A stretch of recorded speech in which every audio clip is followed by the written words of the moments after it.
if you focus only on money, it just doesn't seem to work. You've got to work out how you bring everyone along. Get your staff and get your team around you. Really good team.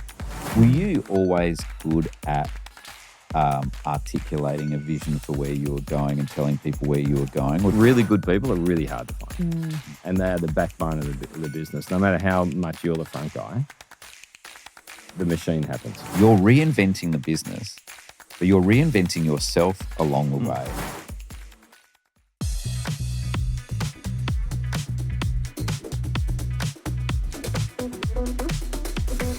All right, welcome back to the CEO Advantage podcast. Our guest today is the awesome Andrew Nunn. It's a good friend of mine as well. I'm really happy to have you here, Andrew. Thank you very much. Andrew, I first met when he was the chief entrepreneur in South Australia. Andrew is a serial entrepreneur, very successful business guy, and for our audience, this is going to be fantastic. Lots to learn. I'm really happy as well that my co-host Millie Albers is back. Yes. So I'm really happy to have you here, back, Millie. and can't wait to hear about your story, Andrew. Well, it'll be good fun. I'm looking forward to it. So, Andrew, the hard questions first of all. What was the first job you had that you got paid for? So I'm one of 5 boys. In my family, I was second last, number 4.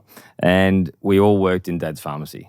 So it's a toss-up between either working in Dad's pharmacy, where I think I was paid $2 for the Saturday morning. Everyone worked. All boys worked there Saturday morning. He got himself and 5 boys into the car with seatbelts. I can't work out how that worked. But anyway, we did that. So we did that I reckon I started that when I was probably 8. And I went through till I was about 16, every Saturday morning pretty much, without sport commitments. And the other one was delivering papers. I delivered newspapers, not newspapers, but catalogues. Yeah. So I delivered catalogues around the neighbourhood. And I reckon I started that when I was about 10. Yeah. Oh, Do you remember wow. how much you got paid for that?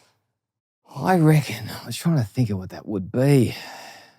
I might be wrong here, but I think it was about $1.40 per round, and a round took me like 3 or 4 hours. Oh my goodness. It was, and it was just sort of delivering. And then, but we used to get multiples of them. Yeah. And so I was, back in the day, I thought, I'm not going to go out every day and do it. So I just waited till there was a window that was acceptable, but I waited 2 or 3 days and I aggregated them all, and then I just used to fold them in together. So I'd sit on the kitchen, not the kitchen, the lounge room floor, and I'd have all my stacks and I'd just fold them all into each other. Yeah. And then I had to deliver once, and I got paid for all of them. Yeah. So that was the first thing I did, and that worked beautifully until somebody complained because it looked like the big paper that had everything in it was the main one, and all these rest were sort of associated with the big paper. And so when they said you couldn't do that anymore, then I think I gave that job up because it was a hiding to nothing. Yeah. But no, it was good. But they were good. Those are the days when you could walk around the streets, and you went on a bike at the age of 9 and rode for 3 hours delivering papers, and no one thought about where you were. Yeah. So free. Yeah. I found my first pay slip when we were cleaning out the shed a couple of months ago. Yeah. First group of pay slips. And it was $1.28 an hour. That's about right. insane. That's about right. And then I can remember, then there was another stack that I found when I worked at Dialadino's, and I had reached a lofty height of store manager, and I was on $6 an hour. Oh, wow. But at the time, big numbers. going from $3.70 to $6, I thought I was low. Well, that's the thing. So I was at 16. But everyone, your journey starts at different points, but it's the same sort of journey. Looking back on it, the numbers are always so small, but they're so important because they teach you so much about, managing your own time. Yeah. Am I getting ripped off? Am I not getting ripped off? How do I do this better, faster, smarter? How do I make more money out of it? Yep. How do I add more value to the business I'm working on? How do I do all these things? And often you think about them at 2 a.m, thinking, I've got another paper round to do tomorrow. Damn it. I've got all this other stuff I've got to do. And so you just find ways to aggregate or do things faster and smarter and think of a different way. Yeah. And so, but yeah, the money's a good thing for kids, I think. Yeah. It's a really good thing, earning their own money. Because I think we had to put $1 a week into a savings bank I think. Gee, I'm sounding old. And at school, at the primary school. And that just built up over time. Yeah. And then I reckon I used that money to buy Commonwealth Bank shares when they came out in the float. Yeah. And then those, I've still with your got Dolomite savers. Yes, Dolomites. I think it was even before the Dolomites, but it was that sort of concept. Yeah. And then now the Commonwealth Bank shares are what, $140 each, Yeah. or whatever, plus the dividends along the way. So it actually worked out quite well. Yeah. Inflation might say otherwise, but no, I thought it was quite good. Yeah. Yeah. But it's important for kids. Yeah. Brilliant. Awesome. So from there, tell us about your career trajectory, because you went to uni. What did you study, and how did you started sort of already with this entrepreneurial spirit of how can I consolidate three into one and do it that way? But give us a potted history of your journey to at least the start of JBS. It's interesting. Yeah, I'll take you there. It wasn't long after the pharmacy that one of the guys down the street asked Mum if he was selling his house, and he asked Mum, "Can Andrew come and wash my house?" There's a lot of weatherboard houses in Melbourne. Can Andrew come and wash the house? Because I can't afford to get it painted, but if he can wash it, it'll look better. And so I did that and there was quite a lot of money. I think I was 15 or something. And I think I got paid $110, which in those days that's a lot. Mind you, I think I said to him $10 an hour, which was a bit cheeky. Yeah. But it took me a long time. And so anyway, it ended up being what it ended up, and he paid, and he got a great outcome for his house. It was great. Yeah. And I said to my brother, we should do this. This is money for jam. I mean, every house in the street's a weatherboard house, right? And they're all selling all the time.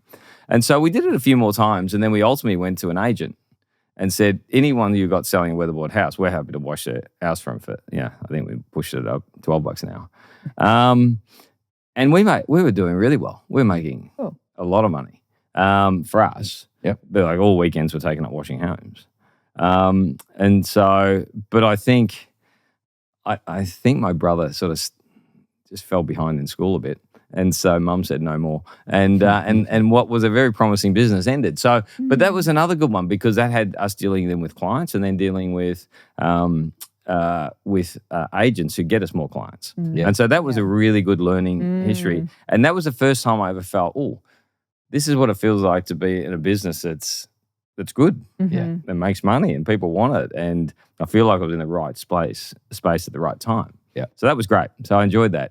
But I was always quite entrepreneurial. I was always doing something. Of the five boys, I was probably the most annoying for Mum and Dad, because I was always. Where does that come from, do you reckon?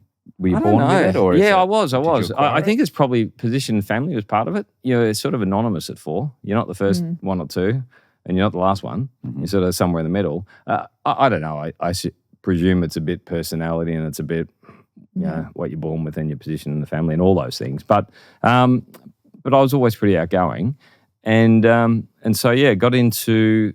I was always looking at what's the next opportunity. What's the next opportunity? And but I did get to the end of my two oldest brothers, who were really smart. Like they topped HSC in Melbourne, it was called then, in Victoria, and they topped. Like they were literally perfect scores. This third brother, Peter, he did well, but not as well as them, which was great because he took the pressure off me. And then I did okay, and then my younger brother did okay. So they peaked early, my mum and dad, with school marks. But so I mean, when I finished year 12, I thought, what am I doing? And so I went to one of these psychological analysis. What would you be good at? And they came up with this thing called geological engineering. And I didn't know. I didn't have anything else to do. So I said, great, I'll do that.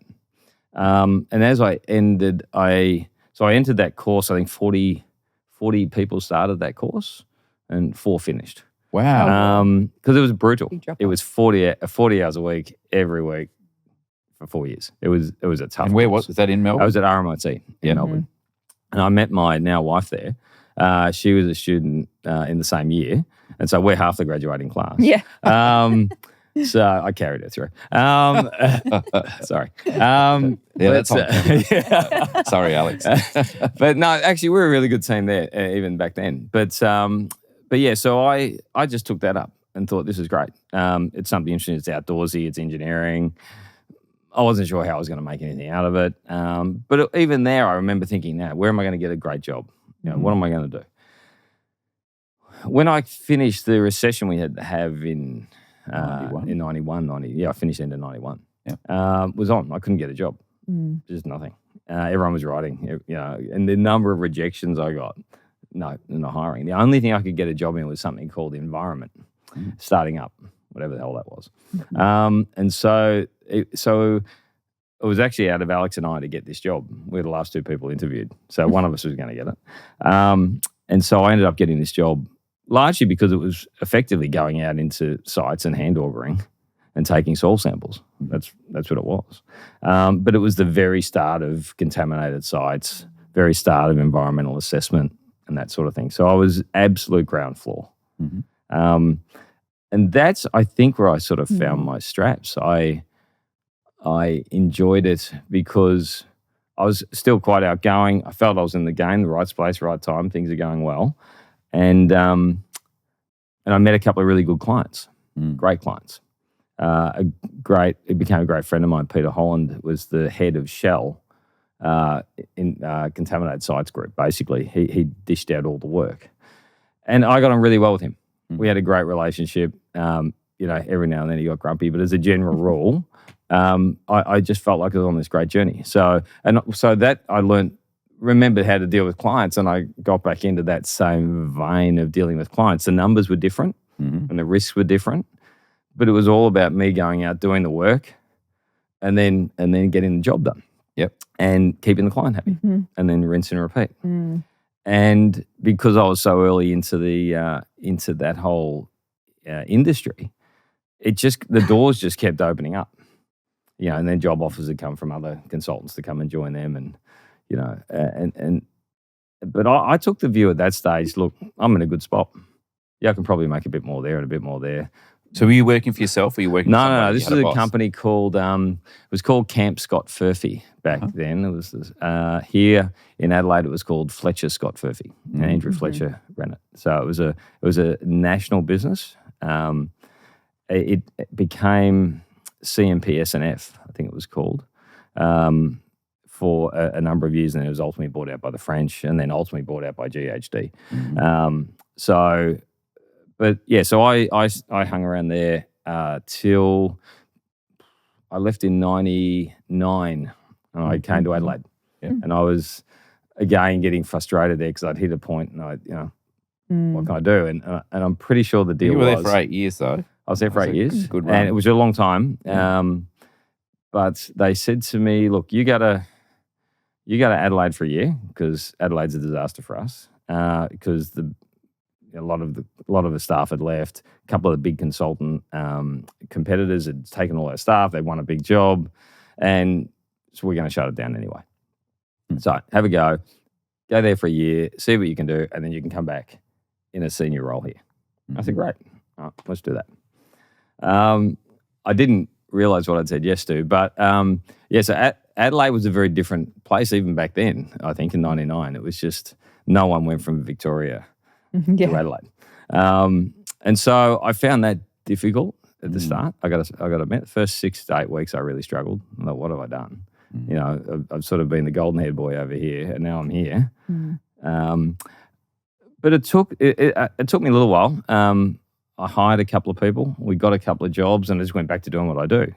Go find a good client, go get the job done, do a good job. Client will come back with another one. The system works, right? So I just went back to doing that. And so we built up that business, hired a couple of good guys, and then I felt like, we're in charge here. This is good. We're doing a good job. So we built that up to 8 or 9 people, I think, over the next 12, 18 months. And then I said, I'm ready to come back. And it was like, you're doing a really good job there. Can you stay there? And so all the deals that were done, often when you're out of sight, you're out of mind, I guess. So so the deal was done. I couldn't go back. So I hung around for a bit longer, but ultimately went and started my own business. And that was in '02. I started my business. Which that was business? sorry. And that was called Soil and Groundwater Consulting, because that's what I did. I couldn't believe the name wasn't taken. I was pretty excited about it. I was nervous. My wife had the year earlier gone out and started her own business as well. So she ran a computer simulation. She was an environmental engineer, obviously, and so she predicted what would happen with contaminants in water, in groundwater. So anyway, that was her job. She had a couple of big clients. She took it. And she went off and did that in '01. And then in '02, I started mine. So we were renting a unit in Orange Lane. We had a house in Essendon in Melbourne that we'd sold. They'd gone up in value, thankfully. And I'd hired two guys and said, come with me. And said, I'll guarantee you 2 years, sorry. I know you're coming to a small company, so I'll guarantee you 2 years, sorry. And so that was all the money we had, because that would have been the proceeds of the house sale that was done. So, so we would have been 32, 33 and really struggling. Both having a go. Both having a go. Wow. And we started on the kitchen table. I've got a photo somewhere. We started on a kitchen table in my Orange Lane unit we were renting. Yeah. And so it was basically all in. Yeah. It was all in. Yeah. And, that classic, you start on your kitchen table. Yeah. We genuinely started on the kitchen table. Network computers with cables running everywhere. But it was good because it felt raw and it felt real and it felt like ours. And so Adrian Weber and Nick Pannell were the two guys. We did this business together, and it was great. It was, and we always thought we'd have a right spot in the market because we were. I was a sort of good front man. Adrian was a great getting things done and a great finisher, and Nick was great at getting things done. So between the three of us, we basically had it all covered. Small scale, our scale, but we just started to get a good name. We hired more people, got a good name, hired more people, and the business just grew, and it was great. And so that's ultimately the story about how we got to just running my own business here, and we got up to. I reckon it was probably around 30 people, 30-odd people, which was sizable. Yeah. In Adelaide, that was sizable for us. We branched out and opened a Melbourne office, and so we had two offices running, one in Melbourne and one in Adelaide, which is sort of like homecoming. That was sort of good. Felt good. That was great. So we had a great business, and it was chugging along beautifully, like really, really well. Yeah. Yep. So who was in charge of that business? Was that you? Yeah. There was three of you there. To start but with. But I was the main shareholder, or pretty much the only shareholder. Adrian became a shareholder all the way through. We had a deal on that, and Nick was given a profit share, I think, something like that, but not an actual shareholding from memory. So it was my baby to create, which was great. Yeah. And how many years did you go from when it was the three of you to 30? Well, that would have been about a decade, about 12 years. All up. Okay. Yep. So we grew steadily, but we had a couple of big projects and big spurts along the way. I think it was probably 3 of us for 2 years. Okay. And then it was 4, and then it was 5, and then it went to 8, and then it went to 12, and then 18 and 25, and so it sort of just grew like that. And so we sort of moved from the kitchen table to an office, and then took over, and then took that, and then took the next office next to that, and then we moved to the Quetterville Terrace. So we were on the Parade. It was a great little place on the Parade. Look at it now; it looks tiny, but it was great. It was a big step up, committing to a lease, and then we took a building into Quetterville Terrace, and now we're on Hutt Street. And so we're part of a business now of 350 or nearly 400 people. That's JBS. Adelaide, JBS and G. So that's the merged entity. But so we merged that in 2014. Okay. So that was after about 12 years. Yeah, it was 12 years. So 2002 to 2014. Yeah. Okay. So and it was good. It was a really different time. Talk about the trends to go from 3 to 5, and then you get to about 10, and suddenly a culture breaks out that's not all about you, and then you get to 20 and it changes again, and whatever. When did you can you think of milestones where you were like, God, I'm in charge of something. Now I'm Yeah. in charge of something Yeah. different, and I'm in charge of something different. You have Yeah, those. and you have to keep thinking all your way through those times. Yeah. 'Cause they're different, and particularly when the name wasn't on the door. My name wasn't on the door, but to a lot of people, it was sort of Andrew Nunn's business, Yeah. right? And so you're highly visible. I was the one out there talking to the clients most of the time in those early years. Yeah. And you're a young bloke out there. A young bloke having a crack. But that's what I did. I basically went to most of the clients, and I went to mainly bigger clients, not small clients, largely because we needed to get paid. Because we really needed the money. We couldn't afford bad debts. We couldn't afford any of those things. And so we were really, and we sold the story, if you want just the big guys here, that's fine, you've got them. But if you want to have some competition that's different and cheaper and faster and more agile and just more innovative, give us a shot.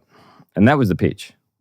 And a lot of them owned it. They said, oh, great. Yeah, we're doing this. I'm happy to give you guys a start and a job and see how you perform. And so it was really good for us because it taught us, there's actually people out there who'll back you. Big companies will back you and give you a shot because they want competition. They want somebody to think differently. And you work hard when it's your money and you work hard when you need that job. Yeah. And I can remember multiple times thinking, oh my God, if I'd had known how hard it was, I would never have done it. Can you remember times when your staff were getting paid and you weren't? Yeah. Oh, absolutely. Well, as I said, their salaries were guaranteed for 2 years with the funds we'd put aside. And so we needed to get paid. Like we really did. So because neither Alex's parents nor my parents really had much money. They were okay. They were comfy. But there wasn't a lot of excess money floating around to here, let's help you start your business.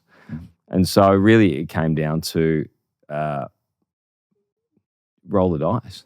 And work hard. Bite off more than you can chew, and then chew like hell. Yeah, that was the model. But because we did it as a group, there's 3 of us. You never felt completely alone. Yeah, you always felt like, I've got the boys in the back to help us out here. Yeah, we've taken this job on. Not sure how we're going to do it, but there's a team here to sort it out. And that's when I really appreciate the importance of a team in these things. Yeah, and it's also good to, on those days where you don't want to show up, to know, well, I've got to show up. Yeah. Because I owe it to them to. Yeah, absolutely. And I think there was a couple of times, you talk about times, about 8 people, up to 8 people, I felt like I was across everything. Every relationship, everyone's mood, every job, every client, every invoice, I was across it all. Once it got much more than that, it started to have its own things happening. And people had to make other decisions, and I wasn't always around. And that was a very different, and I initially didn't take that particularly well because I was so used to controlling everything. And my wife will tell you, I'm a control freak. But I like to know what's happening. Yeah. Particularly when it's my business. And as I said, from my perspective, around that stage, we were making money, but we were putting a lot of it back into the company as well. So there's actually a period in the company where you're still doing well, but you're still putting it all back in. Yeah. And it's interesting, isn't it? There's a patch in the business as well where you're actually making good coin. Yeah. But the next step is more revenue, more responsibility, more people, no more coin coming out. Well, no more coin for a patch. coming out at the end. Yeah, At the end. I understand. Because you've got to kick up systems. Yeah. Right? Like when we went from 8 to 12, we needed bigger systems. Yeah. And I of all the things I got wrong, I didn't plan for growth well enough. Yeah. I didn't put systems in to plan for growth. And on a business that's expanding rapidly, and clients are loving it, and it's just growing. I didn't put the systems in. I just thought we'll keep using our little Excel spreadsheets, and that should be fine. But it just sort of gets on top of you after a while. So what sort of systems would you? Oh, everything from safety to financial systems is just keeping a record of who's been trained in what. Have I trained the staff appropriately? We definitely trained them, but there's no record of it because we didn't have the records back then, and we didn't do it that way. Yeah. Or somebody sat on somebody's spreadsheet somewhere. So there wasn't the rigor and the systems and hiring people who ran systems to hold them. So would that be a bit of an essential for business growth? Is systems in place, hiring people who can set up and manage? I think so. And regulations around business ownership and management of staff and paying staff well and doing all that it's a lot more mandated now than it was, in the early 2000s. And so I think you've really got to be on your game, because that sort of stuff really bites you. Safety really bites you. And we were lucky. We didn't have any real safety incidents really, not in those early years.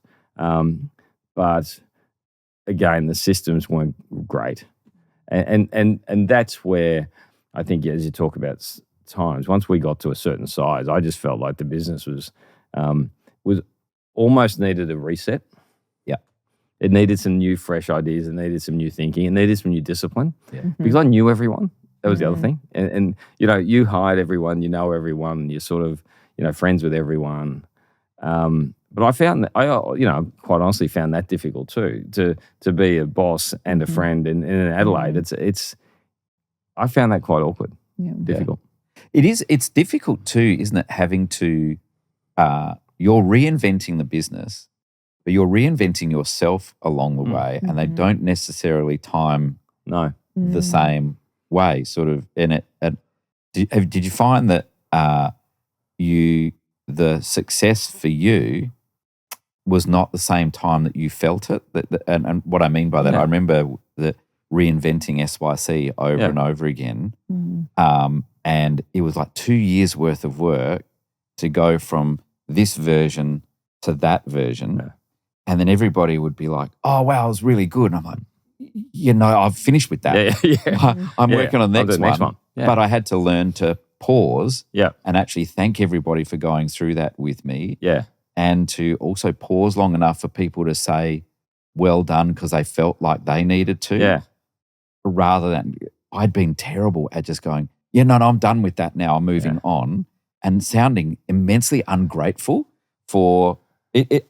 I think it's a great point. It wasn't, That's but a I great point. sounded ungrateful because I was moving on when they were trying to say, well done. Yeah, no, I think that's a genuine point. I think I made exactly the same errors. You get so lost in the next job and the next thing and the next idea and how you grow it. The stop and smell the roses and thank everyone and bring them along. My view was always they're getting paid well. A lot of them getting bonuses. Let's just keep going. Yeah. But that's not what staff wanted.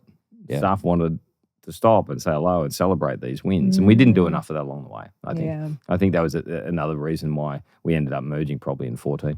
Yeah.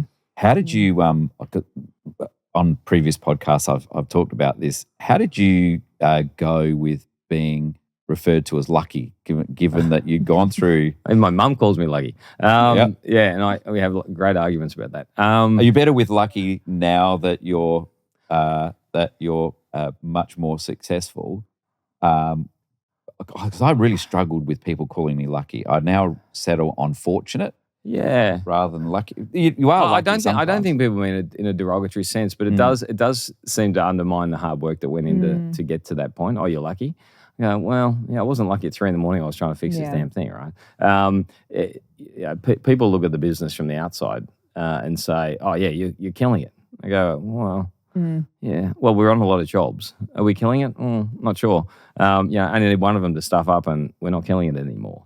And because you're always on the how good was my last job? How good was my last job? But yeah, I think you're right. You've got to work out how you bring everyone along on a journey, and I think that's another thing we need to. That I'd say to young people is, get your staff and get your team around you, really good team, and people that are aligned in the vision. And hold on to them as best you can and look after them because they're just hard. Really good people are really hard to find, and they are the backbone of the business. No matter how much you're the front guy, the machine happens. Were you always good at articulating a vision for where you were going and telling people where you were going, or did they have to chase you down? No, yeah, that's a good point. No, probably there's another mistake. I think again I had my inner sanctum as we got and we talked about those things, but and we talk about it and then we'd hire somebody. So we had a significant change in probably 2005, 2006, where we decided we were going to build our, rather than just testing soil and water and giving a client a report that says, yeah, you've got a problem, we decided we can go and fix this problem. If we hire somebody who can help us do that, we can go fix the problem because we've almost effectively got half the job. So we might as well go do the other half. What a great business model. Right. You've got a problem. I can fix it. That's right. And to be honest, that's when the business took a completely different turn. Right. And so it took an enormous amount more capital, but it changed the business. And we went from making hundreds of thousands to making millions just by building water treatment systems. And it was, again, right place, right time, great idea. Let's just go and do it. But I had a client who really liked me. We got on really well. Don Field, his name was. And he goes, I'm going to back you. I reckon you can do this. And it was like, oh, my God. And so we hired a chemical engineer and we designed this big treatment plant out on Port Road, cleaning up a hexavalent chromium plume. And we did it. We did a great job. We worked hard. He was amazing. But that one job completely transformed our business. And we went from being, as I said, a sort of a selling hours to now selling solutions. And you can make a lot more money giving somebody a solution rather than a defined problem in a pretty bound report. Yeah. In my 25 years as a CEO, one of the hardest things to find was a consulting and advisory firm where they'd actually been CEOs. I created CEO Advantage to be the advisory firm I was looking for. Go to ceoadvantage.com.au and find out how we can help you and your team be the best in the business.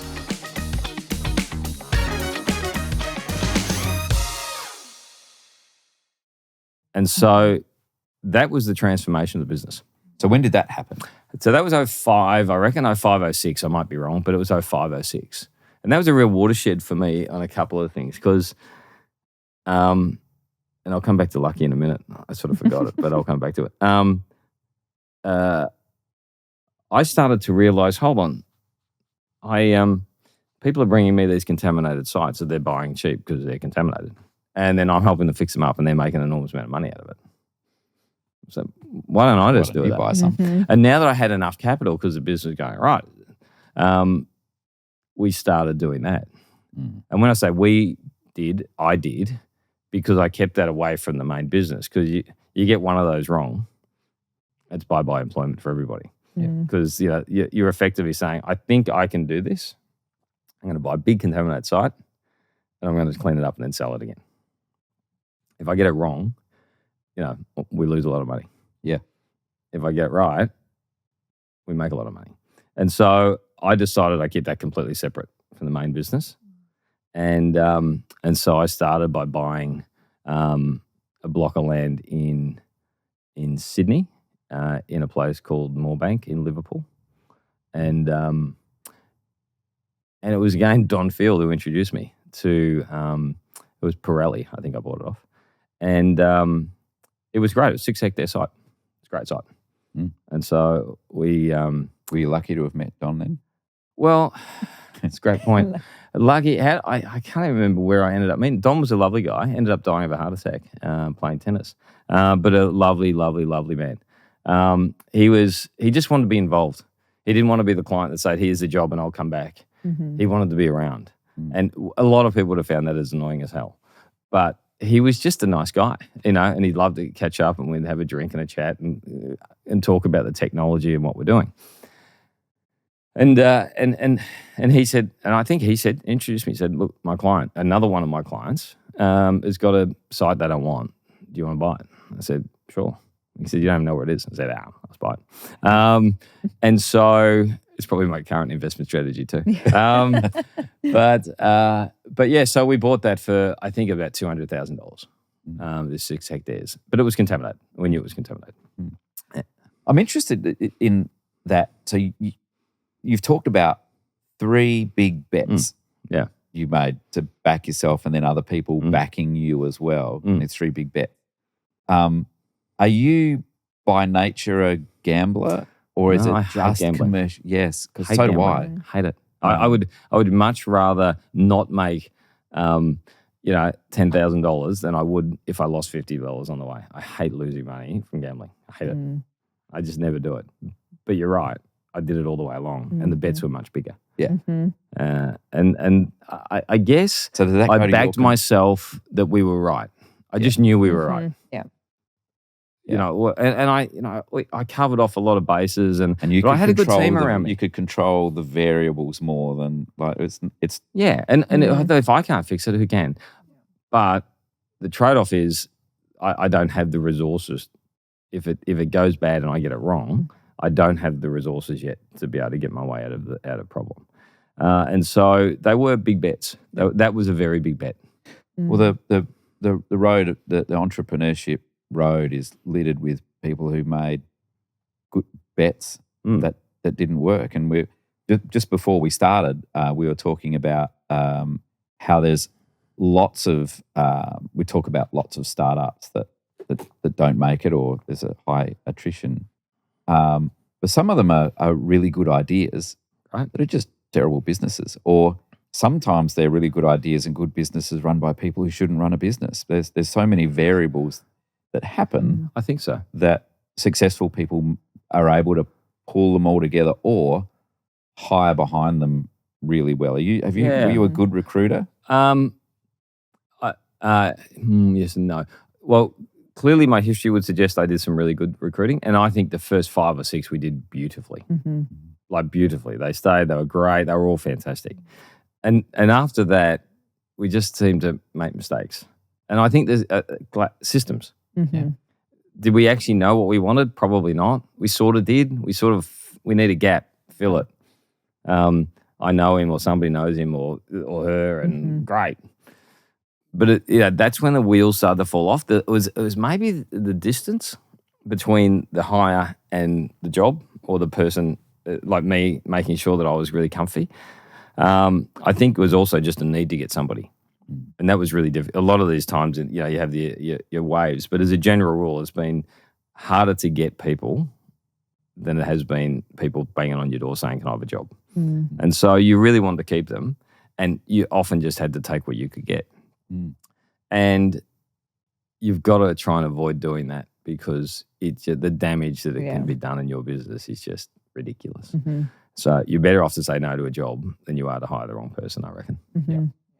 Yeah. And so that we learned that lesson quite harshly. In the current business, I think we're pretty good at it. But as you become a bigger business, again, that distance between the person who either owns the business and those who just want a job fit done, or just and you just don't seem to get the same.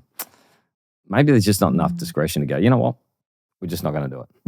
It's not the right person, we're not going to do it. So what's your current position now? So after the merger, where you're now one of the directors. Yeah, so I'm executive director.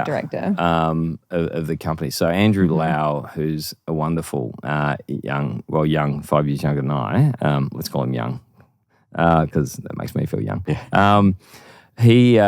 He took over the business. So we merged in 14, and he took over in 14. And he was the breath of fresh air that I needed. I'm not sure everyone in my business felt he was the breath of fresh air that they needed, because I think generally the company was quite happy with where it was. There was lots of money moving around, and everyone's getting bonuses, and everything was great. But I felt at the top, I'm not driving anything. I'm not controlling anything. I'm just trying to play catch up now. My systems weren't good enough for me to be able to structure it properly.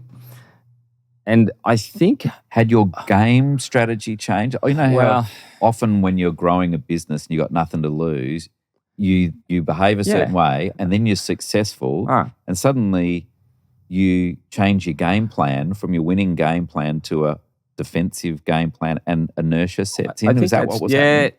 I think there was a lot of that. I think, to be honest, I just lost interest. Everything had been hard work. Everything had been just a battle every day.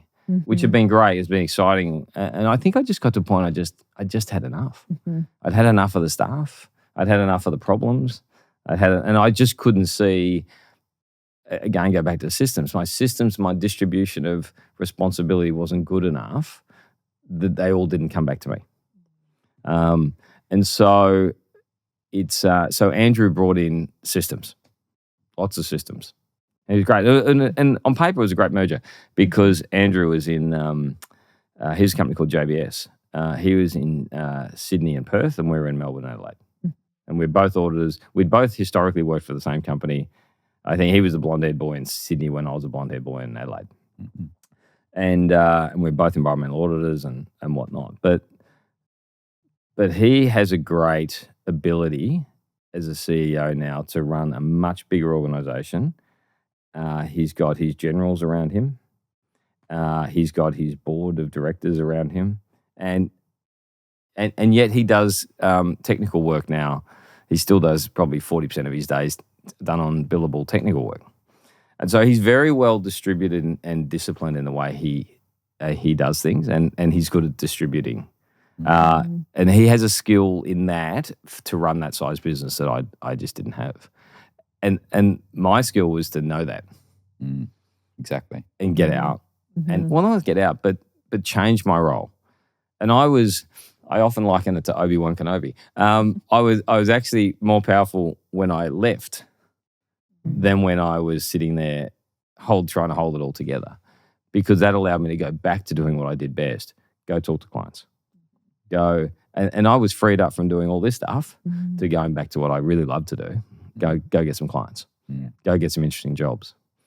But then I could do it on a national scale because we had a national business. And it was so much better. Without the pressure of having an entire team that you needed. Yeah. And I think some of our team didn't love it, to be fair to say. Some of the senior guys, we had a reasonably high attrition rate of the senior guys saying we're not sure we love the new order. We loved having the boss in the same room as us and we could make all decisions there. And all of a sudden now that's in Sydney. And we're a satellite office, and we're this and that, and that was the nature of it. Yeah. But to be honest, I was at a point where I just couldn't feel like I had the energy to drive it. And at that stage, I also had probably a 10-year-old and 8-year-old. So all of this happened with kids as well. So we had kids in 04 and 06. So I started business in 02, 04, 06, and it was a madhouse. Yeah, so your priorities probably changed a little bit. And everything changes a little bit. And you just, as you said before, it's all about just making sure I know I reinvent myself enough. And so that's a really interesting, and it's exhausting, continually reinventing yourself a bit. It is. It takes time and energy and truth. And exactly. And the more you honesty. do it, the more you do it, the more you realize it's difficult, because jumping off the more successful you are, the higher the jumping off point. It's like, I'm making a bet again. Yes. And I know what making a bet comes with all of this worry of like, what if I'm wrong? Yeah. You know, why can't I be happy with just where I am, and all those different things creep back in. Yeah. But are you one of those people that if you get to that end point, that you'll start causing trouble? If there's not trouble and everything's easy, that you get distracted easy. I always think it was the Jeff Kennett model. Jeff changed everything, did it so well, but then I think he just kept found other things to change. Yeah. And I think there's a danger in that. Yeah. And so I just had to. It was really clear to me. Often I trust my gut. My gut always tells me the right answer. I don't always listen to it. Well, I do now, but I didn't back then. And I just knew that the merger was the right idea. I just knew it couldn't go any other way. And I knew that Andrew was going to be perfect in this role. But it's funny though that the name of the company is JBS and G, because they were JBS and we were S&G. But I thought, well, if it all falls apart and it doesn't last long, at least we can sort of split the names again and we can go back to where we were. So hence the reason for the silly name. But it's so as much as I thought it would work, I always had a bit of an exit strategy. Yeah. But Andrew was all in, and as I said, his timing was perfect, and the business is a much stronger. I think it's the largest independently owned environmental consultant company in the country now. It's good. It's brilliant. It's great. Did you start with an exit in mind, or when did exit start? It's a great point actually, because I I started my own business largely because the other guy shafted me with the deal, and I didn't want to work for any of the other big guys straight away. Yep. And I think I thought I'll muck around for a year or two. I had these guys 2 years, so I said we'll do it 2 years. See how we go. Chances are it'll stuff up, probably. I think it'll be okay, but who knows? And I was going to work for the big guys anyway. Anyway, I did all right, and we're doing well. And then we were offered, one of the companies approached us and offered us, I think they offered us $600,000. And that was, I'm trying to work out year what that was probably 05, I reckon. And maybe 06, 05, 06. And I was thinking, oh my God, that is a lot of money. Because that solved all my problems back then. Because it was a good whack of money. Most importantly, it validated that I did it. Yeah. And that was important. It validated that I'd actually done it. Valuable to somebody else. Valuable to somebody else. And so that was really good. And I thought long and hard about that. But then just in my gut, I just thought, it just doesn't, it feels too early. It just felt like there was more to run. Yeah. And so we didn't end up doing it. And we still haven't sold. But it's great. Yeah. But it was great. But it was reassuring that somebody wanted it. Yeah. And that going out on my own was the right idea, or going out with the boys, Adrian and Nick, was the right idea. Lowy comes in. He's now running it. Yeah. You're back to doing what you love most, which is talking to people, looking at opportunities, sort of dreaming of the next thing. Yep. And revenue. That was, I loved clients and revenue. Love them both. But you also started to diversify the sort of things that you were looking at. Yeah. When did that sort of kick in, and what did that look like? The groundwater treatment plants changed our business back in 05, 06. And then me starting to buy contaminated land and cleaning it up, that was another fundamental change. And so really... A very different business model. Completely different business model, because this is a bums on seats times dollars per hour with some long lead times and decent sized projects. So that's all running well. This is a pure punt. And if I get it wrong, I'm screwed. Because, to clean up 6 hectares of land, this costs millions and millions and millions of dollars, particularly in Sydney, which I didn't know much about. So that was a big gamble. But again, I think I bought it for $200,000. I was offered $500,000 for it 6 months later. I thought, great, this is good. Anyway, we ended up selling it for well in excess of $50 million. About 8 years later, which was just validation again of the idea. Yeah, buy it, do that. It's not a tough business model. And so we did that. But what that provided also was just cash flow to then go and do other things. So the business is humming at JBS&G. The land developments is going really well. So now what else can we do? And so around that time, I'm trying to think, I was asked if I wanted to be the chief entrepreneur, because I wasn't desperately required to be in the office every day for the engineering company, and a lot of the land stuff was sort of under control. I didn't need to be there. And so I said, look, I'm happy to get involved. I like startups. I like getting involved with them. And so I took on that role. I had no idea what I was doing in terms of what the role was. And to be honest, I think my first day they said, oh, make it what you want. Yeah. Because it's an unpaid role, and it was really just about trying to facilitate growth of startups and any innovation and any entrepreneurial ideas. And so it was great. I loved the remit. I had a really good team in the government, in the office of the chief entrepreneur. They were really good. They picked some great startups. They did some great work, and then they had me just floating around, sort of, I guess, annoying them a bit. But it was so good to listen at that stage, because particularly at the start of Lot 14, there was a whole buzz around it, and it stabilised now a bit. But back then, it was really, everyone was so excited about it, and so everyone had an idea. and everyone had a startup. Mm-hmm. And you go to the coffee shop there, and there's just people would be talking about all their startups, and it was great. It was a fantastic time for Adelaide because it felt great. Yeah. It felt really The good. city needed it. Yeah, the city did need it, and a lot of what they needed was the connections. So a lot of the startups want to know, well, can you introduce me to a client that I need, or I've got this government problem, can you help me meet that person, or who might give me some money to back this idea, or who else can I talk to about this idea, or who's doing something similar to what I'm doing. And so the role was very much around just connecting. So it was good. But from that, I started just investing in things because I like them. Yeah. Fleet, I liked it. It's great business. Yeah, amazing business. Amazing business now. Yeah. And great.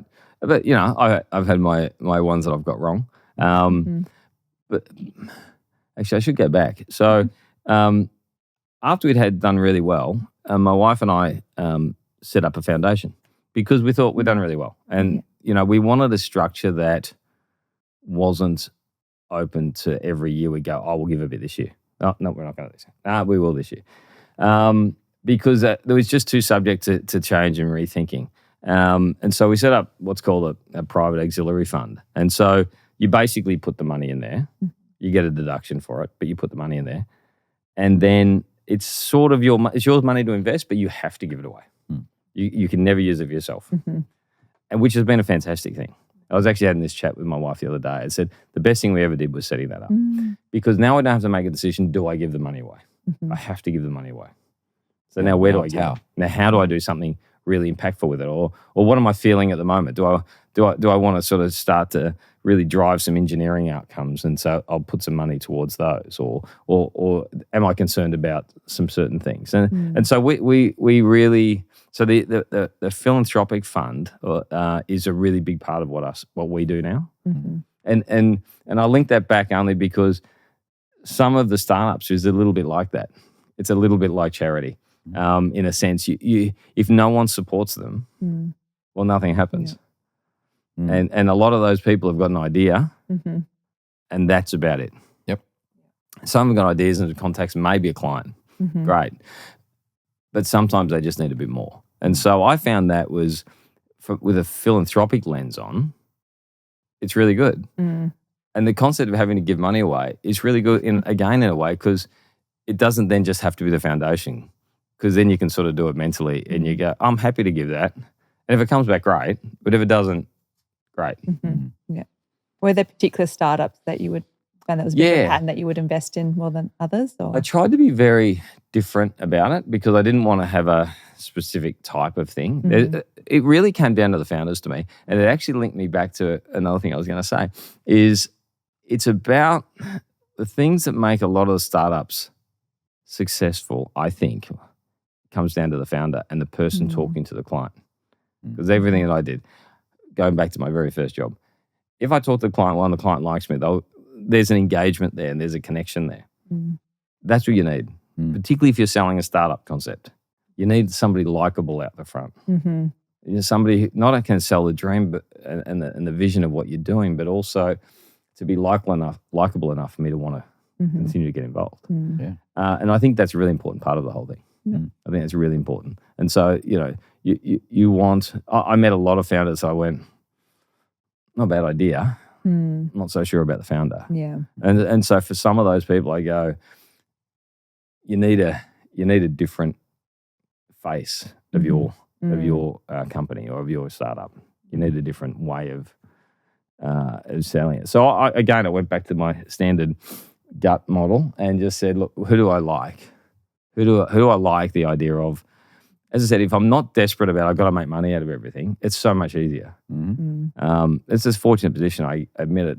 You've got a value creation mindset, haven't you? Yeah. Whereas the money sort of falls out of when you create value, right? If you focus on the money, you don't actually make that much money. But when you focus the value, 100%, money falls out. Yeah. Well, Carl Lewis said, what do I halfway down the 100 meters? What do I do? Stop trying to run fast. Just go back to what you do. Just try and run. Don't try and run fast because you run slower.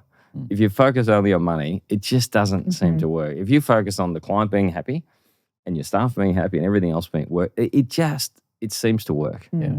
And it's interesting, isn't it, in the world of where private equity comes into certain levels of organisations or in a business's cycle, how on paper a big injection of capital and and a push should technically make it work, but actually blows the damn thing up because it kills the culture. The focus turns on money. The focus turns on reporting risks all the time. And the winning strategy is destroyed by the very thing that was supposed to turbocharge. Well, you've lost your alignment because all of a sudden the people who are shareholders are aligned to that outcome, and everyone working for you thought they were aligned over here, but now they're not really aligned to your strategy. Yeah. And so I think you got to be very careful of big whacks of money into things without bringing everyone along. And I'm a huge fan of employee share schemes. Yep. Huge fan. I think we're probably, of our 300 odd staff, probably 150 are shareholders. Really? Wow. And they buy their share. We give them interest-free loan and all those sort of things, and then dividends paid them off. It's a generous system, but it needs to be because they're generously working for us. And so if you go in with that mindset, the more shareholders you can have, in my mind, the better. Yeah. Because then you're aligned in the journey. Of the right kind of shareholders. Definitely. Yeah, the right kind of shareholders. Yeah, absolutely. Yeah, so you've got to get through that gate. These are the people I want to stick around. These are the people aligned with the vision that we have and the way we want to get there and the beliefs we have. Great. Come and play and come and stay. Not just play, come and stay. Yeah. And be aligned and get the outcome. When I get an outcome, you get an outcome. And I think that's really important because if you end up in a business where it's all about money for the directors and no one else, it's a very difficult. It's easy to walk away from those businesses. And the culture for the culture's it's different. a bit damaging when it's like that. If everything's about how much you build this month, how much you build. If you're a shareholder, you want to build a lot that month. I don't have to keep telling you because you're aligned with the outcome. Yeah. And it's interesting too. I've seen where when the focus has shifted to money, Yes. or shifted to we all said at the beginning of this that the liquidity event would happen on this date, and then the date's coming up, and you've got the founders and the people working in the business growing at work. You say, you don't need to tell them how to do their job. They know what they're doing. Yeah. But then to get influential shareholders saying, no, it's exit time. And then they're surprised when somehow the business exits not the way they planned. No. Because that's what you made everyone focus on. Exactly. Yeah. Focus on doing a great job, being really proud of how you work, look after your clients. And strangely business it works. sale and all that, it'll work out when it works out. And if you're shareholders, you all win. And I just like that. Maybe it's a philanthropic attitude, maybe it's not. But I like that shared team approach to this. I didn't used to when I was younger. It was all about me. And I learned through this journey of starting an actual engineering company, you just can't do it. One of our earlier guests said that running a business, people overthink running a business. The running a business is it's just like crossing a busy highway. You know what the objective is. Yeah. It's just how you manage the risks of getting to the objective. You don't have to overthink it. Yeah. Just don't get hit. Don't get hit. Yeah. Don't get cleaned up. And it's like it was just so elegant. You go, it is actually. It's not and you that can see hard. it coming. You can see the problem. Like at 3 a.m, you know the problem. You can feel it in your gut. You know there's a problem coming. Yeah. You attack it And pay I attention. don't know. Pay attention. Yeah. No, it's a different thing. So, Andrew, what would be the Andrew Nunn way, let's say, of being your advice for entrepreneurs? Do you have maybe 3 standard tips or advice for being a great entrepreneur? Great entrepreneur. Well, have a great idea always helps. I think you don't get knocked over easily. You've got to be ready for the no's because everyone says no, and I find that everyone says yes about the same time as well. So as soon as somebody says yes, oh yeah, no, I know those guys, but no one helped them back here, and so so you've got to be able to, 1, financially, and 2, confidence-wise, stand through all the no's. And you've got to be really agreed and clear in your vision. That's where a team helps as well. I think you need some good clients. Find your clients early. If no one wants it, and it's a great idea, doesn't matter. And so you got to be really clear that you're actually solving a problem, not having a solution to it, something that's not a problem. And probably the third is get your team right, because that's the thing that'll make or break it. Even if you get your first 10 jobs or 20 jobs, if your team's not right and not gelled and not aligned, it doesn't matter.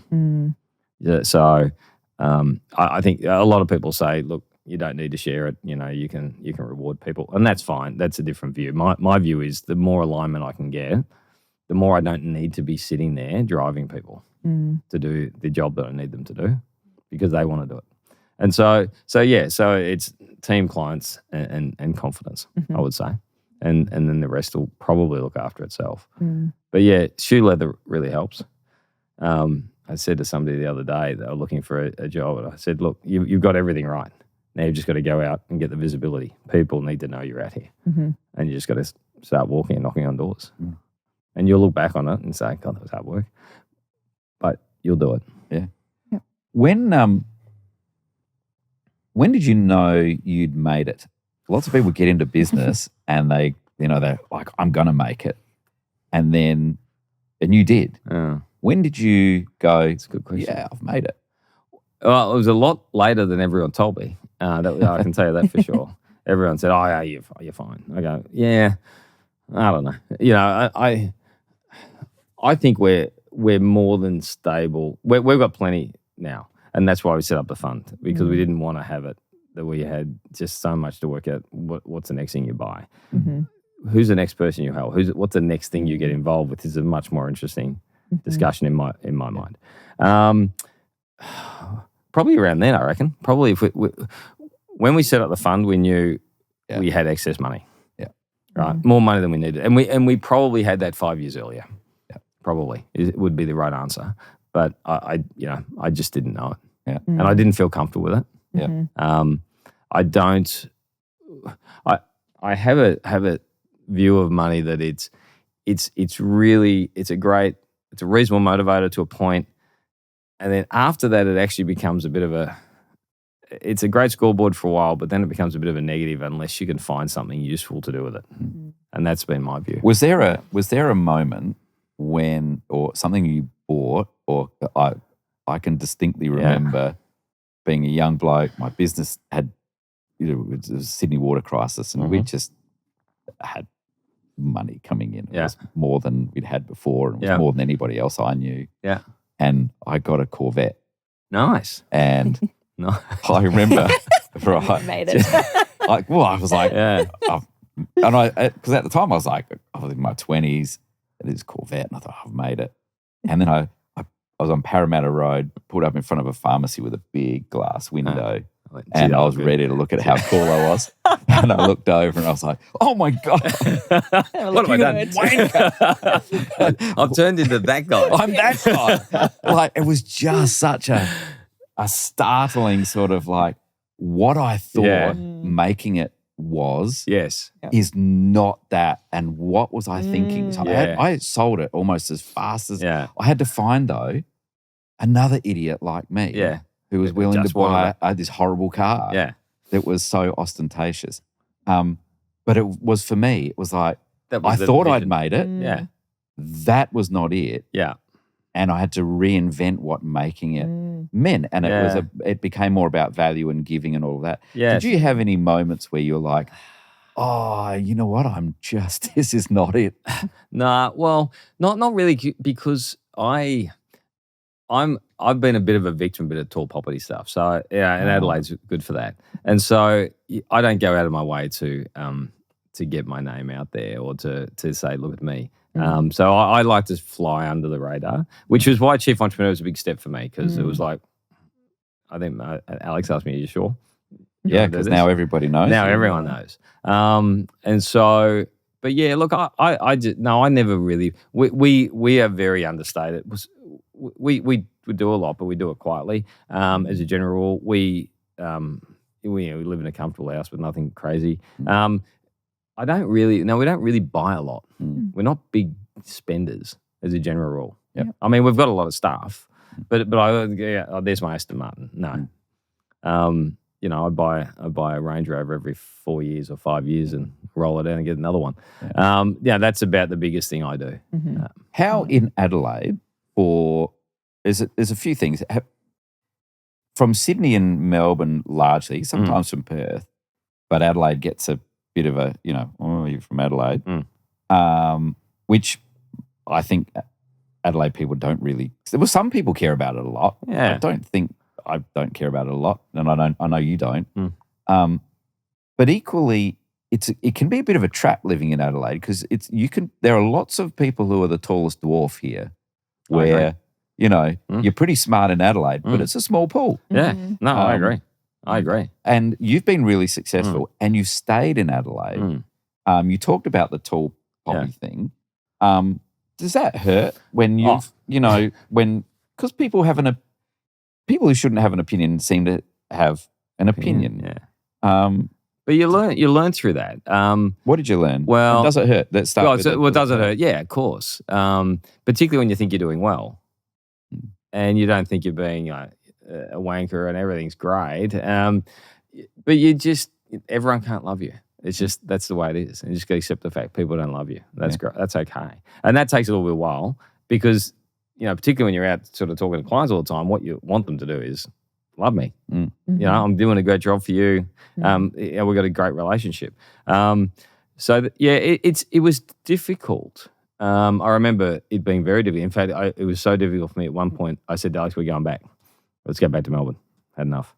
And she went back to Melbourne and started looking at schools for kids. And she got stuck in traffic on South Yarra Road, St Kilda Road, whatever it was. And she said, "Look, I'm not doing it. I'm not coming back to this." She said, "You can fly in and out if you need to, but we've got a lifestyle set up here." Yeah. And so we did. So we stayed. And that was the best thing we could do because that was, other than that, it was just running away. And so, no, we stayed and we've sort of embraced it a little bit. So as I said, the chief entrepreneur may be a snub to that a little bit because I wouldn't normally do that sort of thing. But now is really about us just with the kids. So my oldest daughter is in Sydney at the moment studying engineering and my son's finishing year 12 and he's going to be an engineer, he says. Good luck. And 4 engineers in the family. What the hell? Anyway, but my advice to them is get out. Yeah. And then come back. Definitely. I'm not a big one for the stop the brain drain. I get it. What I love people is to go, get some amazing experiences, get some great ideas, get some capital behind you, and then come back. And start your idea here. Because that's when Adelaide becomes really interesting. That classic comment that the people who bag Adelaide the most who have never left or have never been here. Yeah, and exactly. that's Adelaide's problem. As soon as you can compare it to something, it's awesome. Yeah, it's ridiculously good, isn't it? And the other thing is too easy though. In a way, it's too nice, and it's there's not 7 million people here. There's one, and so you don't have to have a restaurant between 6 and 8 or 8 and 10. You can eat between 7 and 9, right? You can't do that in most capital cities now. And so it's a beautifully easy city to live in, and I just think kids need to be uncomfortable and go and find a new path, and particularly if the kids want to live here under mine, with my name and mum's name around here, it opens a lot of, it makes things easier, which is even easier for them. Which is I don't want that. So, did you find I think the upside of living in Adelaide and doing what you did, and I think what you've just said about the kids is really important because they're starting from a different point.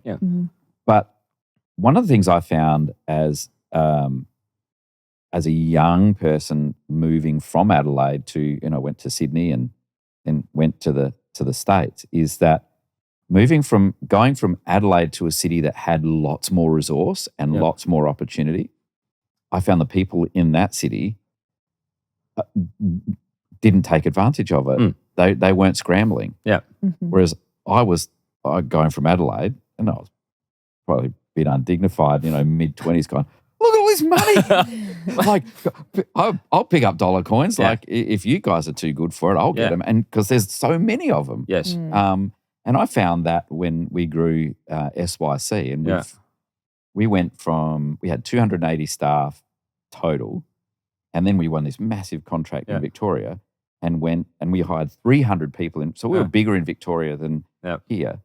And the most amusing thing was going to meetings in Victoria. So we were a big provider in Victoria almost overnight.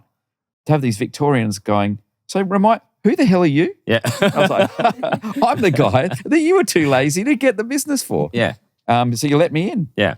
And that was part of the amusement of going, as an Adelaide scrappy sort of like, I don't care. You left it for me to come in here. Yeah. Well, one of my first bosses was Andrew Fletcher, and I remember him saying, if you can start a business in Adelaide, you can start a business anywhere. Yeah. Because you've got more competitors there and less market share.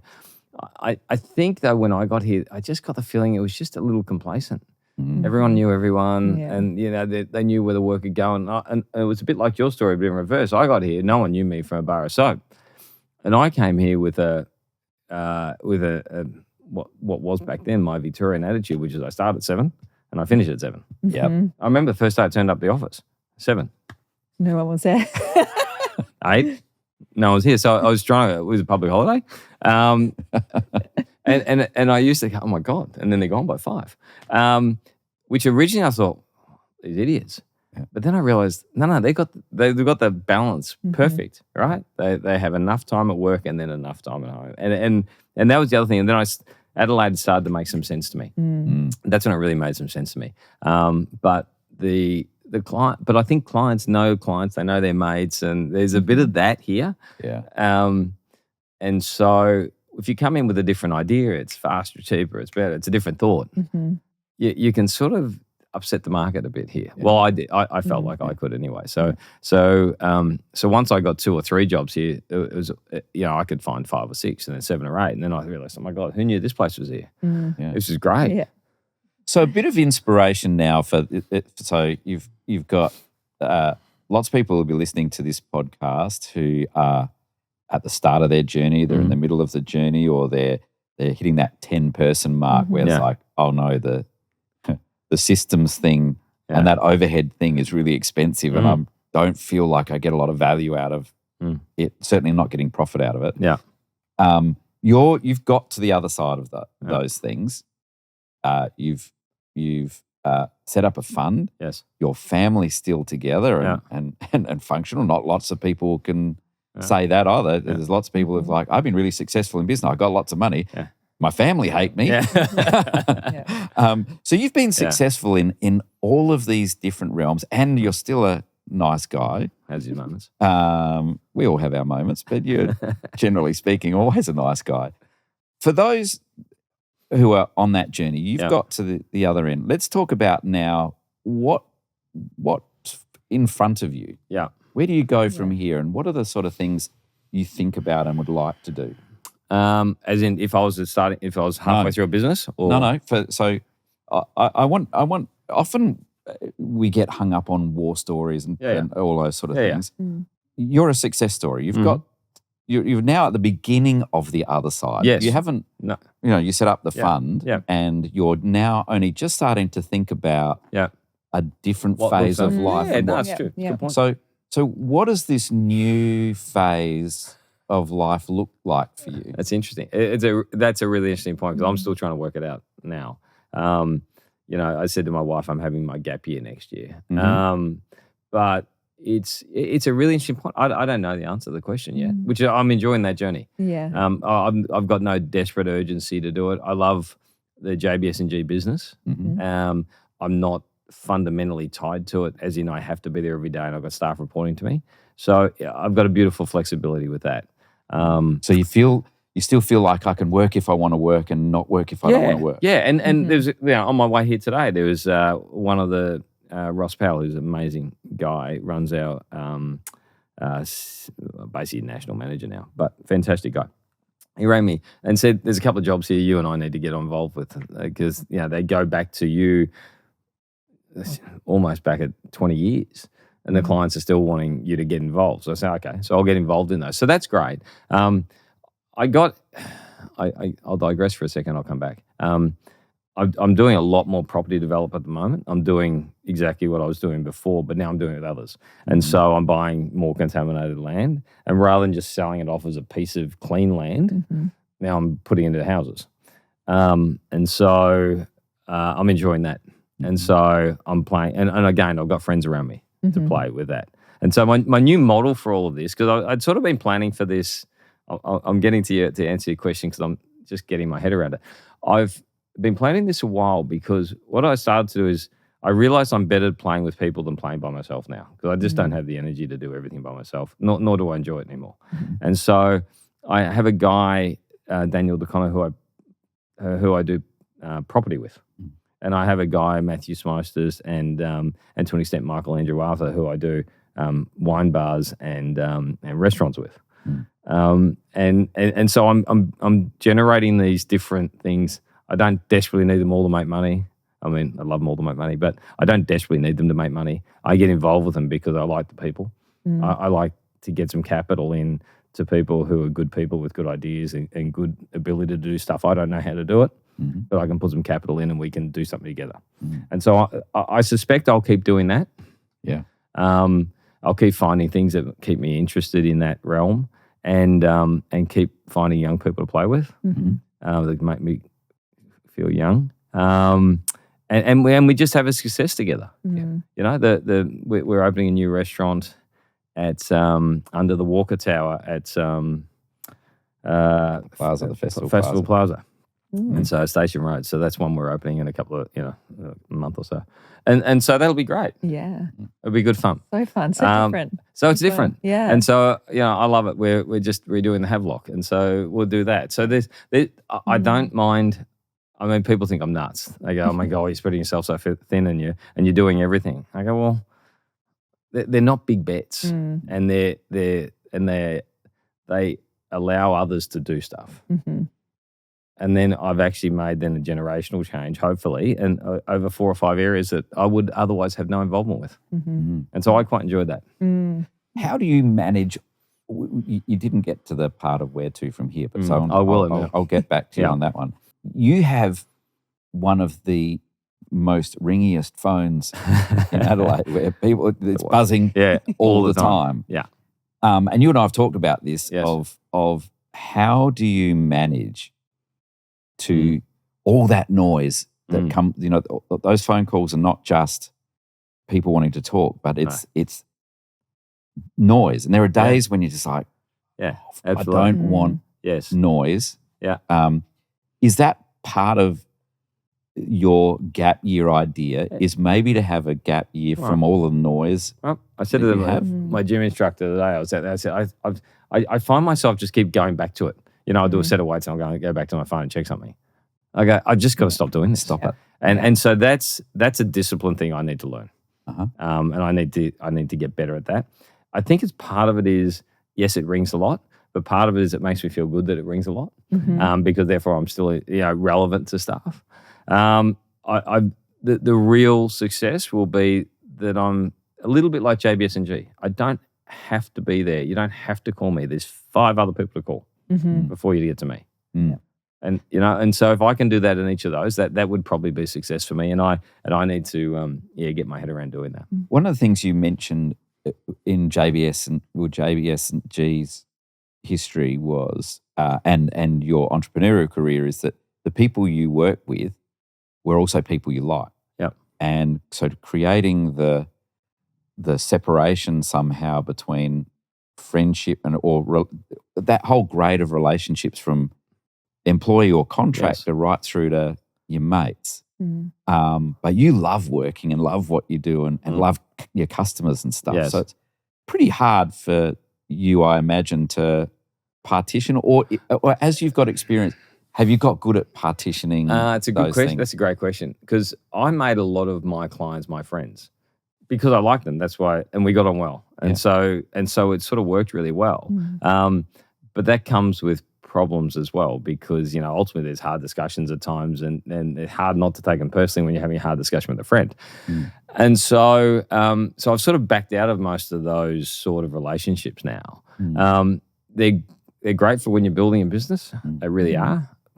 But that they're exhausting, and difficult at times. But good people are good people.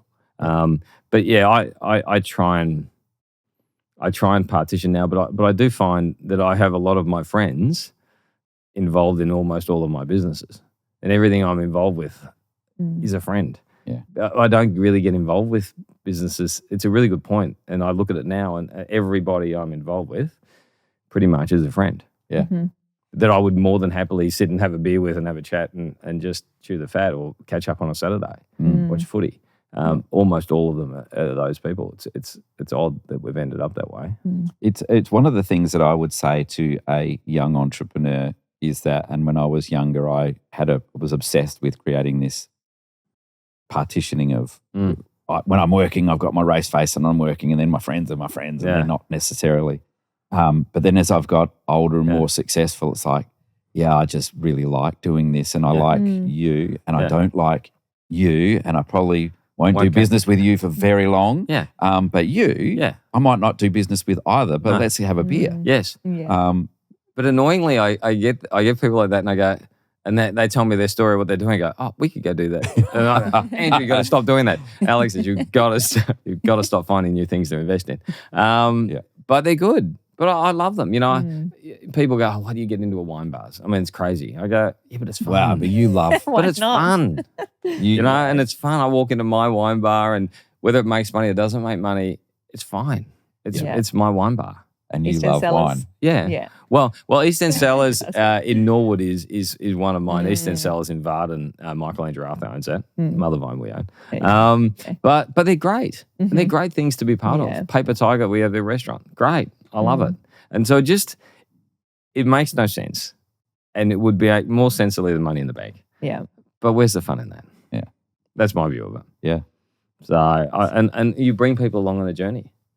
So next year, your gap year, yes. Like what do you want to achieve out of it, and how are you going to put I think what you were trying to say, put a pause on the buzzing of the phone and the.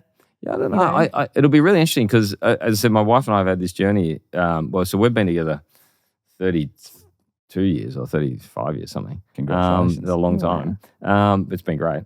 And the kid journey's been another 20 odd years, and the business has been 20 odd years. So to have it's just a whole new different concept. I don't know what the answer is. I think it'll be just it'll be nowhere near as dramatic as I think it'll be. I'm thinking about all these trips and travel, but they'll probably not happen, all of them. But I look at reconnecting with some friends. I look at the events I want to do, the fishing trips I want to do, and who I want to go with, and just to have time to do those, and then to reset, and then go, well, what does the next 5 years look like? We're rethinking the foundation at the moment. What does it do? How does it become a lot more impactful? How does it move to being, rather than just grant giving, but actually maybe building? We've been talking about an infrastructure that supports more giving, and so how do we do that better?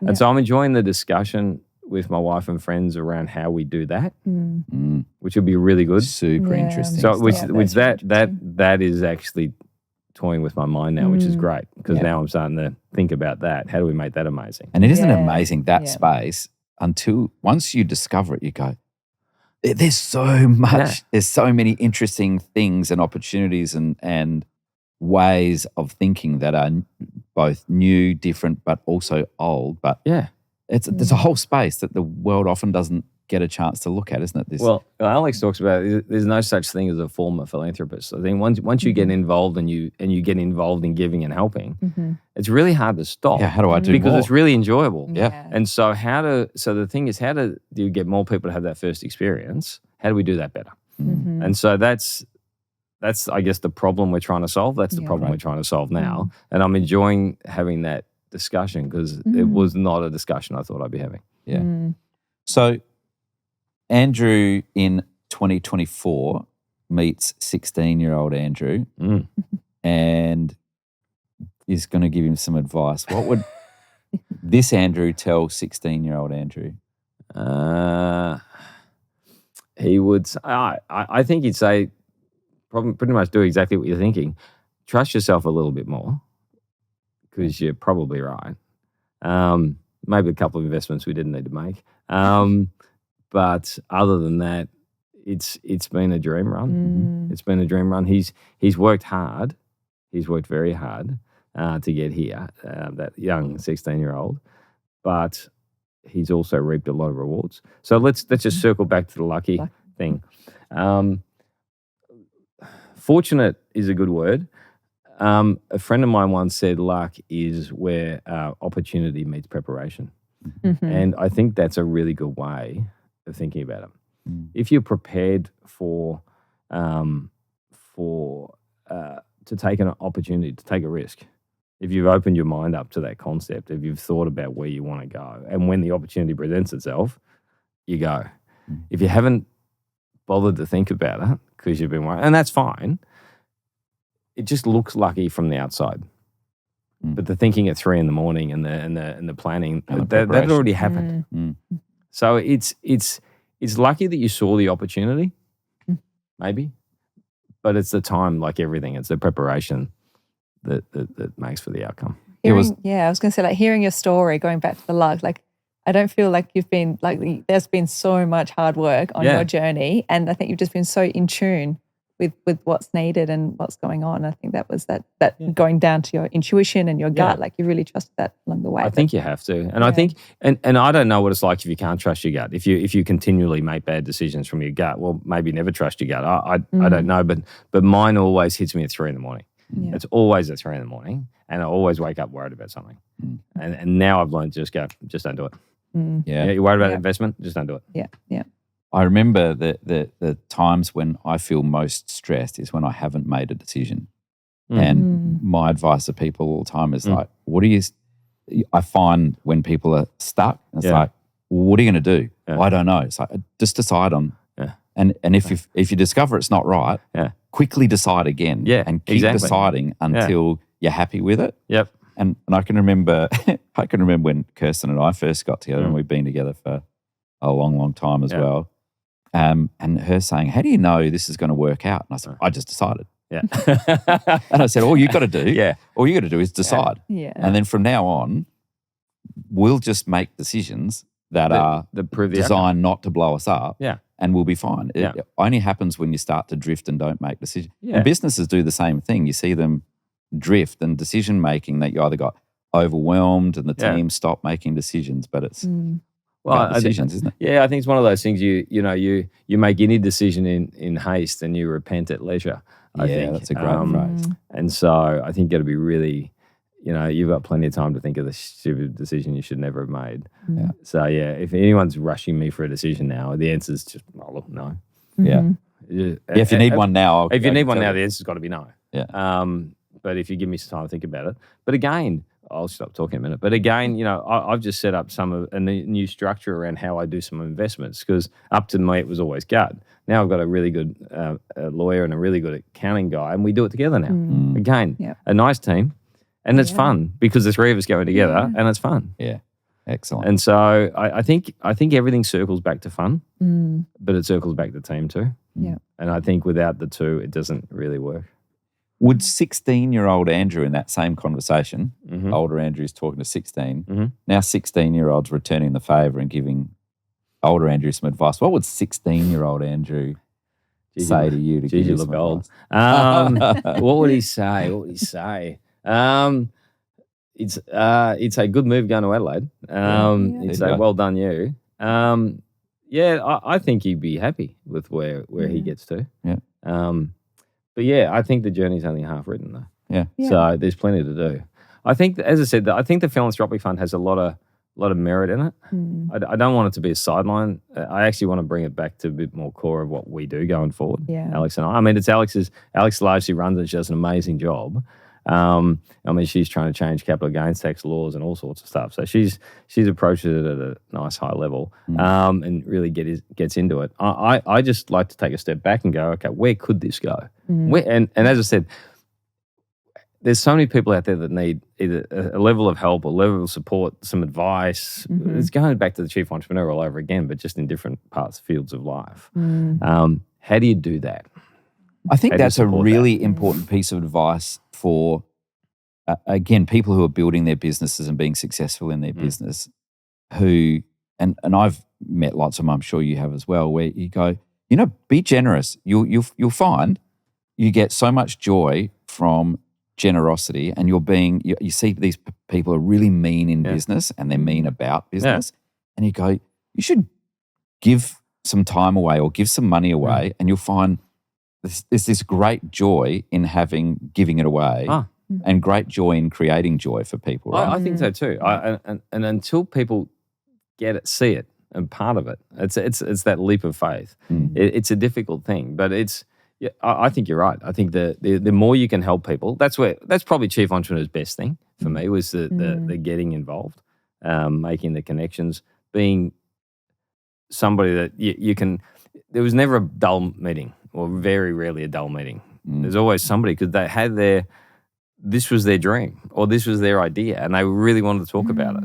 Yeah, so nobody brought easy. No, nobody brought easy no, questions. but there's energy. Right? There's energy there, and there's you just can't replace energy. And you just got to harness it and help try and get people to do it a different way, or go talk to that guy who's doing exactly the same thing you're doing. You guys go do it together. But yeah, I often told them to find a teammate. I said, it's a much better team journey than it is.